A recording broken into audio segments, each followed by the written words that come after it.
Dear friends, నేను చూపించబోయే ఈ ఆసనాన్ని దీన్ని ఏకపాద మరియు ద్విపద ఆసనం అంటారు. సో మీ బాడీ ఏదైతే ఉంటుందో, శరీరం ఏదైతే ఉంటుందో బ్యాలెన్స్ చేస్తుంది. సో దీన్ని అతి జాగ్రత్తగా చేయాలి. సో చూడండి, ఆసనాన్ని ఎలా వేస్తాము. సో ఆసనాన్ని వేసిన తర్వాత విరుద్ధ పక్షంగా మీరు బయటకు రండి. సో ఆసనాన్ని మనం ఫస్ట్ నిటారుగా నిలబడి ఫస్ట్ ఎడమ కాలుని మీ కుడి కాలి పైన పెట్టి, తర్వాత యోగ శ్వాసను అనుసరించి చేతులు పైకెత్తి ఆ చేతులను నిటారుగా కిందికి మొంగుతూ మీ నడుమును కిందికి వాలుస్తూ కింద రెండు చేతులను ఆనించాలి.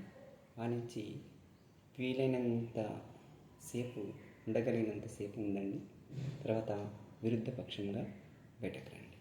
సో దెన్ తర్వాత మళ్ళీ సేమ్ కుడి కాలును ఎడమ కాలు పైన పెట్టి చేతులను రెండింటిని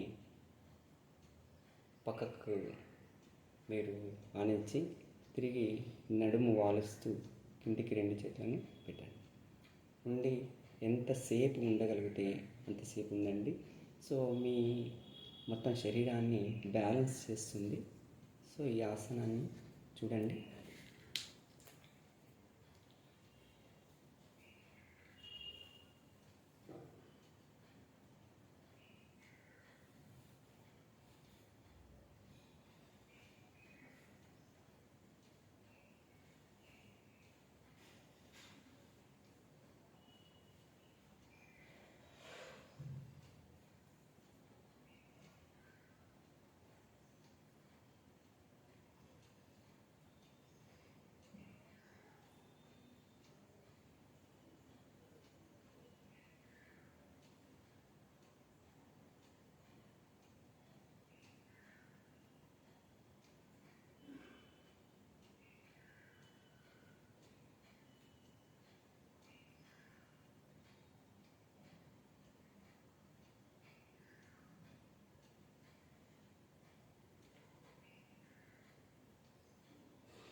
ఈ ఆసనాన్ని వేసేటప్పుడు మీ ఏకాగ్రత అనేది చాలా అవసరం.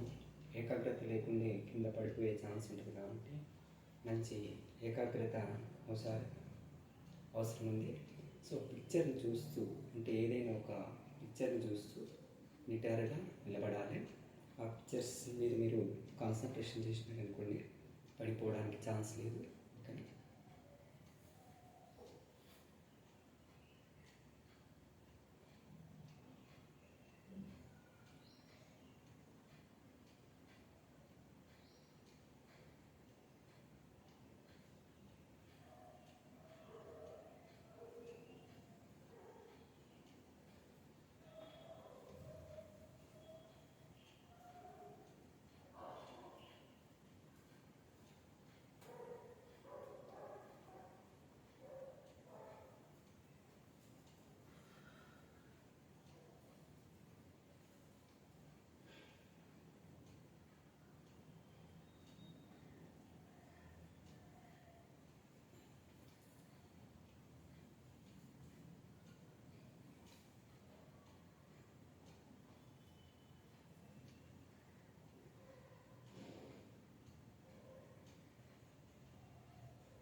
డియర్ ఫ్రెండ్స్, మంచి ఏకాగ్రతను పెంచుతుంది ఈ ఆసనం.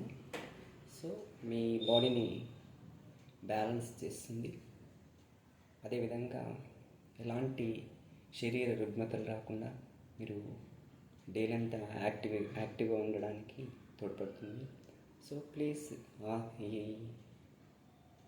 ఛానల్ని సబ్స్క్రైబ్ చేయండి. ఓకే, రోజు మీకు 2 ఆసనాల ద్వారా మీకు పరిచయం అవుతాను. ఓకే, సో రేపు మరొక ఆసనంతో మేము ముందుంటాను. చూడండి డియర్ ఫ్రెండ్స్, ఆరోగ్యంగా ఉండండి. యోగ శ్వాసతోని యోగాసనాలను ప్రాక్టీస్ చేయండి. ఓకేనా?